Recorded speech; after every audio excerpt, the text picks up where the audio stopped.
Este é o canal Falando de Cidade, eu sou Ed Vieira, o seu arquiteto, que está aqui todas as semanas trazendo vídeos para você aplicar aí na sua construção, reforma e decoração. Vem comigo no vídeo de hoje que nós vamos conversar sobre tubos de água de chuva que passam na calçada.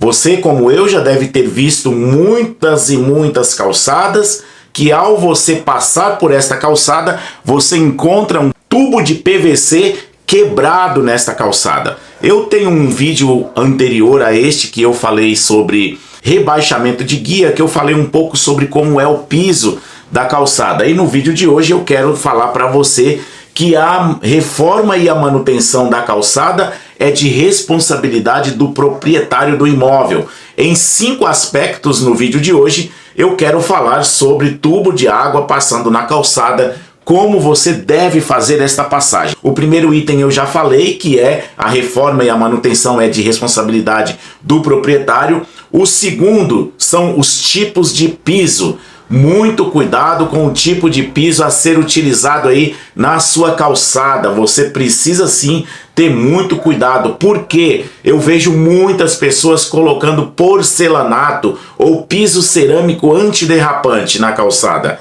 Ainda que seja esse tipo de piso, você tem que tomar cuidado, porque às vezes a sua prefeitura não autoriza a utilização deste tipo de piso. Por exemplo, na cidade de São Paulo é proibido. Na cidade de São Paulo, o piso da calçada deve ser em concreto aparente, feito no local, ou placas de concreto, ou pisos específicos para a calçada, bloquetes específicos aí com medidas mínimas de 40 por 40. No caso de não ser um piso concretado, ser um piso tipo bloquete, que você faz a aplicação sobre a areia, ela deve ter placa mínima de 40 por 40. Então nós precisamos ter o cuidado com isso, porque de repente você coloca aí na sua calçada um piso de porcelanato, um piso antiderrapante, e a sua prefeitura vai te multar. Então este é o segundo item, o segundo aspecto que você precisa observar. Precisa ser um piso então em concreto, feito no local, um concreto resistente. Ele pode ser vassourado, ele pode ser colorido, ou ele pode ser em placas de concreto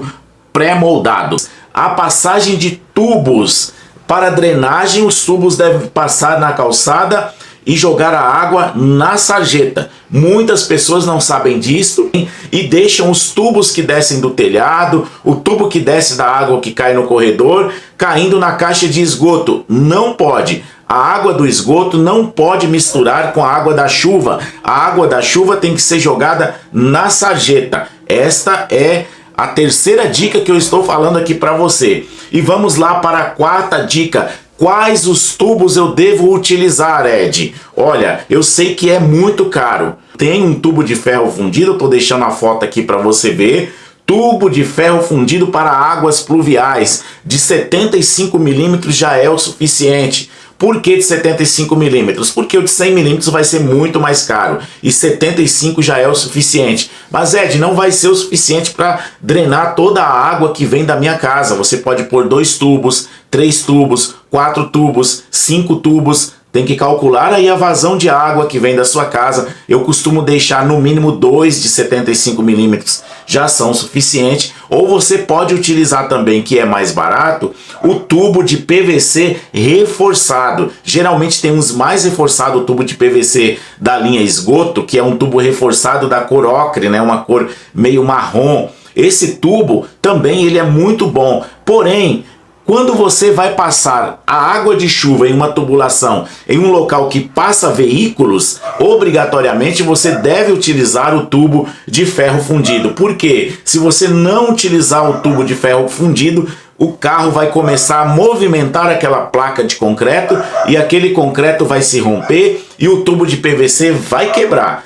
Nós costumamos sim passar o tubo de PVC em locais onde só passam pedestres. Se for apenas uma passagem de pedestres, sim, você poderá utilizar aí o tubo de PVC para a passagem aí da água de chuva. A água de chuva que vem do seu telhado, a água de chuva que vem do seu corredor, passa nesse tubo e cai lá na sarjeta. Isto vai evitar que o seu concreto se rompa. Olha, sim, mas baseado em um outro aspecto que eu vou falar aqui agora no quinto item que você precisa saber, no quinto aspecto aí da sua calçada. A sua calçada, ela tem ali a sua guia, né, a sua sarjeta, a sua guia em relação à sarjeta tem aproximadamente de 15 a 17 centímetros e meio. Ou seja, se você tem 15 centímetros, o que acontece com 15 centímetros? Você tem a sua água saindo lá de dentro do seu quintal, vai passar dentro dessa calçada. Muitas pessoas colocam aí o tubo de 100 milímetros. Mas de 100 milímetros está o suficiente. Sim, está o suficiente, porque você tem 10 centímetros de tubo, mais 5 centímetros de concreto, que é a parte que eu quero chegar. A capa de concreto que passa sobre este tubo deve ser uma capa de concreto de no mínimo 5 centímetros. Mas o que acontece na maioria das vezes que a pessoa faz esta passagem deste tubo? A pessoa faz ali, escava, limpa o local onde ele vai concretar a calçada, joga a brita, coloca o tubo de concreto e joga o concreto por cima. Em alguns lugares vai ficar ali com 2,5 centímetros, com 3, e principalmente ali na borda, perto da guia, este tubo começa a quebrar. Então, o primeiro item que você precisa levar em conta: a capa de concreto tem que ter no mínimo 5 centímetros. Aproximadamente 3 dedos meus dá 5 centímetros. Mas você mede aí com a trena que você vai saber o que é o suficiente para você. Tem que ter no mínimo 5 centímetros. Como que eu costumo fazer? Fazer ali a base de concreto embaixo, né, de um concreto forte, onde vai apoiar este tubo. E depois que for fazer a calçada completa, a gente faz essa calçada armada. A gente coloca ali, por exemplo, uma malha pop. Você pode colocar uma malha de ferro, ou essa malha pop, ou fazer uma malha no local e concretar. Por quê? Ao concretar esta malha de concreto, vai se formar uma placa de concreto como se fosse uma laje sobre este tubo. Então o tubo não vai ter ali as forças de quem está passando sobre a calçada sobre esta tubulação que é de PVC e pode romper.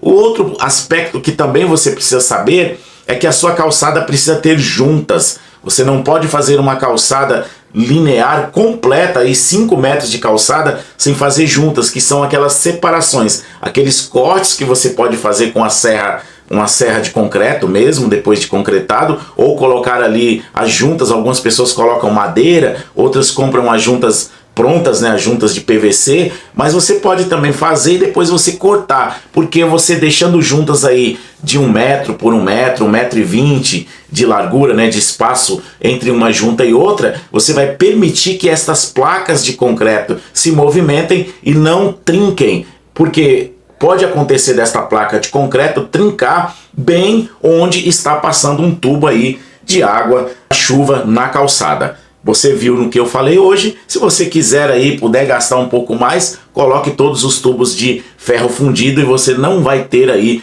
um problema com tubulação de água da chuva quebrada aí na sua calçada. Este foi o vídeo de hoje, no qual eu falei mais um pouco sobre calçada. Vem com o Ed falando de cidade.